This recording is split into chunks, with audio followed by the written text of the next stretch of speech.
La mañanera de Ángel correspondiente al lunes de la semana que, como suelo decir laboralmente hablando, hoy comienza. Lunes 27 de julio del año 2026.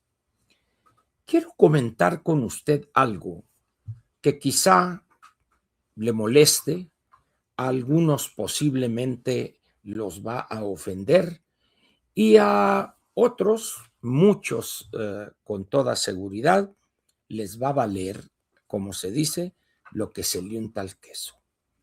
Sin embargo, pienso que el momento es no solo oportuno, sino obligado.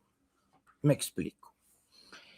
Ayer domingo, déjenme verificar si ayer domingo, la conocida analista económica y política Valeria Moy escribió un artículo en el periódico español El País que vale la pena enmarcarlo. Su título es sugerente: Al pan pan y al vino vino. El artículo es una delicia leerlo y releerlo. Es un artículo que exhibe, que desnuda de una manera cruel, dura, objetiva al mismo tiempo, de este gobierno y de sus principales funcionarios, incluso diría específicamente de aquella a la que yo llamo la anticientífica.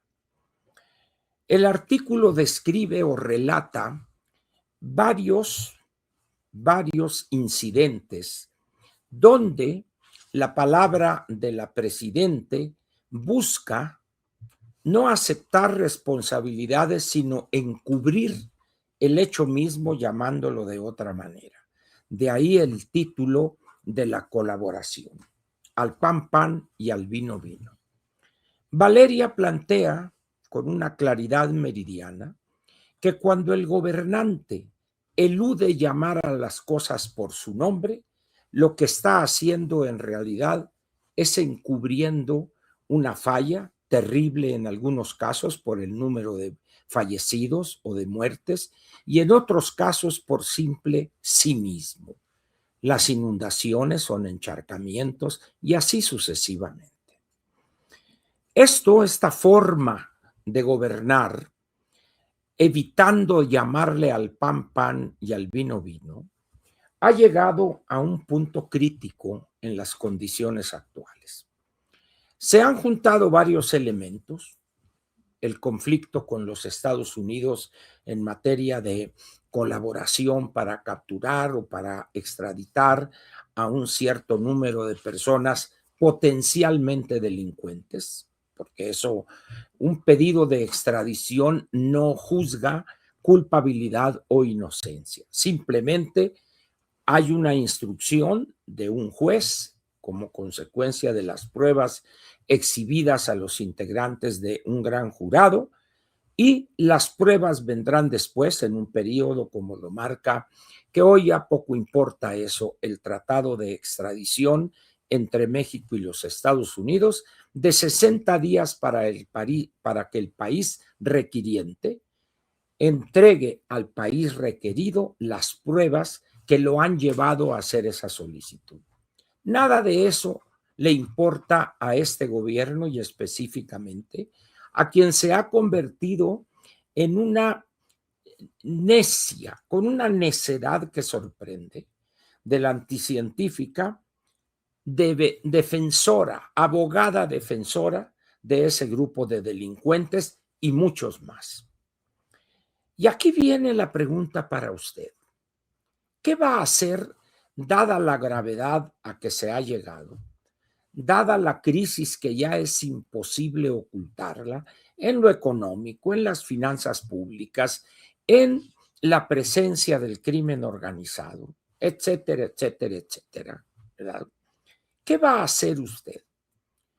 ¿Acaso, como siempre lo ha hecho, volteará a otro lado y seguirá llevando su vida como la ha llevado siempre, disfrutando su riqueza acumulada, en algunos casos producto de la corrupción más ofensiva, en otros de connivencia con funcionarios públicos para obtener contratos, pero finalmente estaría usted disfrutando la riqueza acumulada, departamentos, tierras en algunos casos del país, joyas, carros, etcétera, etcétera.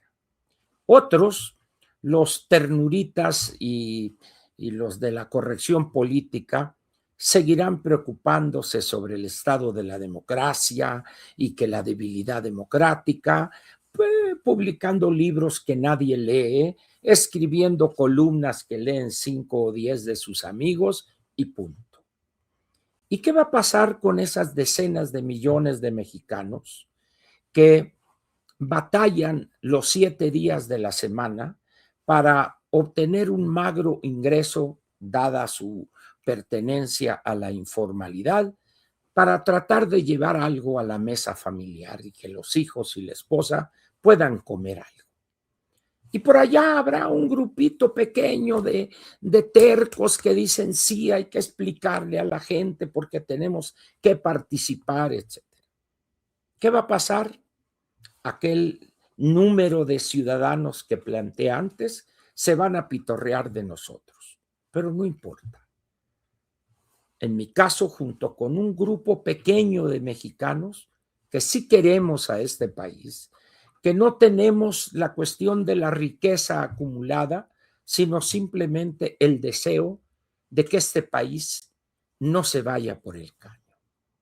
Hoy, con esta gobernación de los 5 años, 10 meses del bulto y lo que lleva este gobierno de la anticientífica, el peligro para, no va a decir acabar con el país, pero llevar al país a una espiral descendente que tendría consecuencias no vistas en los últimos 50 o 60 años, y ante eso, la inmensa mayoría de los 100 millones de ciudadanos inscritos en la lista nominal, repito, no van a hacer lo mínimo.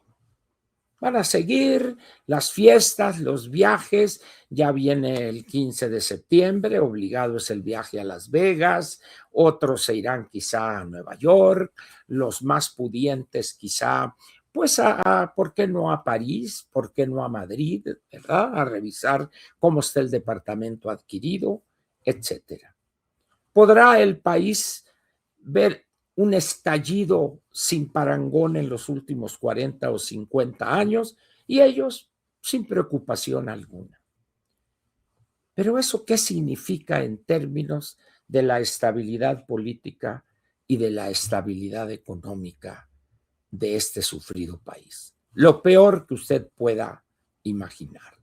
No tenemos un sistema de educación que funcione mínimamente, no tenemos un sistema de salud que funcione mínimamente, no tenemos una infraestructura que esté en condiciones para las exportaciones, para el transporte de mercancías, para la seguridad de los paseantes o de las personas que van en su vehículo a visitar a un familiar, etc. Eso, repito, esas limitaciones, esas fallas, producto de la incapacidad del gobierno anterior y de su ignorancia, de su valemadrismo, de su apatía, de su avidez por hacerse millonarios a la brevedad posible y en la total impunidad, a aquellos, los pudientes, los poderosos, los que se regodean en su riqueza mal o bien habida, no les va a preocupar. Sin embargo, ¿qué va a pasar con el futuro de hijos y nietos? Alguien dirá, Ángel, pues los van a mandar a otro país y esto y esto y eso. Pero no me refiero a eso, sino a algo mucho más sencillo. ¿Qué va a pasar en 10, 15 años cuando esos hijos, esos nietos, se le planten al padre o al abuelo y le pregunten, oye papá, oye abuelo, ¿qué hiciste tú en aquellos años, en el 26 y el 27, para sacar o para impedir que siguiera en esa locura del poder de Morena y los suyos. ¿Qué hiciste? ¿Luchaste contra ellos? ¿Gritaste contra eso? ¿O simplemente te dedicaste a acrecentar tu fortuna, a voltear a otro lado y dejar que decenas de millones de mexicanos sufrieran la peor de las tragedias y que solos pagaran el precio durante 15, 20 o más años? Ahí le dejo la pregunta a usted, señor pudiente, con riqueza acumulada, ¿qué va a hacer hoy? ¿Y cómo va a responderle a sus hijos y nietos mañana o pasado cuando le pregunten, ¿y tu papá, tu abuelo, qué hiciste cuando el país necesitaba de tu grito, de tu acto? ¿Se atreverá a decir, nada, hijo, nada, nieto, fui un cobarde y dejé que este país entrara en una crisis jamás vista? ¿Me podrás perdonar algún día? Muchas gracias por su atención y lo espero mañana martes aquí en la mañanera de Ángel a las 6 de la mañana y lo veré a usted a las 7 hoy mismo en Platica con Ángel. Gracias otra vez y pásela bien.